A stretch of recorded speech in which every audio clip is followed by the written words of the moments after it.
administration of U.S. President Joe Biden unveiled the much-awaited new Indo-Pacific Strategy on February 11. Many are questioning the date of publication of the policy. Just hours before the release of the policy on Friday afternoon, just before the start of the weekend, U.S. National Security Advisor Jake Sullivan spoke to reporters about Ukraine. He warned China that if Russia invaded Ukraine and then China supported Russia, they would have to pay the price. The policy says that without trying to change China, the realities of the region will be brought to the interests of the United States. The United States has called for stronger ties with allies, particularly the EU, ASEAN, NATO, Britain, France and the Quad Alliance. The South China Morning Post quoted a senior U.S. official as saying that this was not U.S. policy towards China. However, China's aggressive policy has been described as a problem there. It is now clear that China cannot be controlled by the United States alone.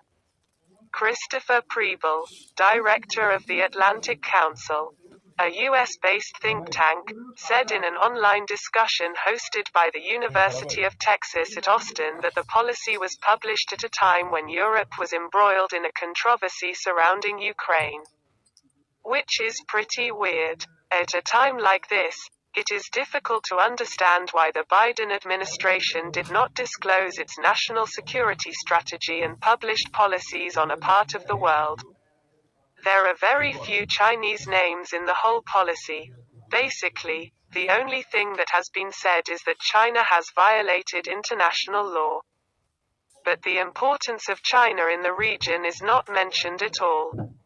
Reading this, he said that in the Indo-Pacific, the issue of China seems like a black hole.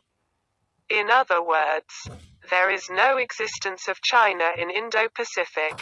The policy states that Indo-Pacific is a major trading partner of the United States. However, trade with China is the most important factor. He says that the point of view of this policy can be understood through when the Trump administration was in power.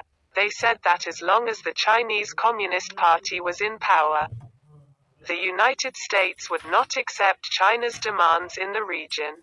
But now what is the policy of Biden administration? Do they want to ignore the importance of China in the Indo-Pacific?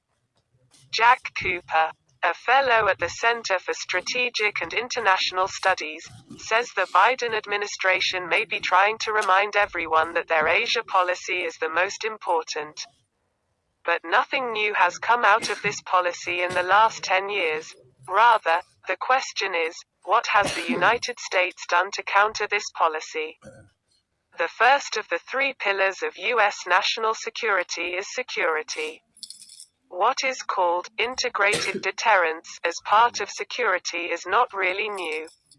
On the contrary, the issue of military security has been downplayed as integrated. Even as part of the second pillar economy, the United States has so far failed to give Indo-Pacific a new trade agreement. None of the things being discussed have worked. And it is certain that the third pillar is not working in this area.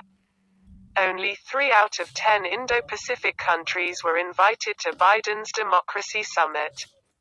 While the US government is calling China the biggest challenge of the 21st century, there should have been some stronger steps in the policy. The policy is the weakest, especially in the case of economic pillars. While China seeks to strengthen its trade ties with regional countries, the United States seems to be standing out of bounds. Cooper says many in Asia say the United States should take a stronger position on Ukraine so that it can serve as a lesson to China. But none of them want the United States to be too busy with Europe and away from Asia. In fact, the United States is not able to give more importance to any part of the world. Andrew Karabko, a Moscow-based U.S. political analyst, says in an article in the Chinese media CGTN that the new policy is a reflection of some will. It is doubtful how many of these can be implemented before the 2024 elections. Basically, the defense aspect of this policy may get more priority. An article in the Lowe's Institute, an Australian think tank, says that much is said in the policy. However, it is more important to show what kind of benefits the countries of the region will have in implementing these. Christopher Preble says the American people do not agree with the price and suffering that Americans will have to endure in a conflict thousands of miles away from the country in order to put into practice what is stated in the policy. Can U.S. universities bar Chinese students as part of integrated deterrence? Can the U.S. subsidize the Australian government to protect it from Chinese economic aggression? As much as the policy says it will be done, he is questioning how it can be funded in the U.S. political realities. There is no denying that the United States as a world power is declining. The United States does not have the capacity to prove that its main source of power is its allies and collaborators. In the words of Preble, Cooper, or Carabco, it is clear that while U.S. Indo-Pacific policy promises to change regional realities, the United States has no choice but to accept geopolitical reality.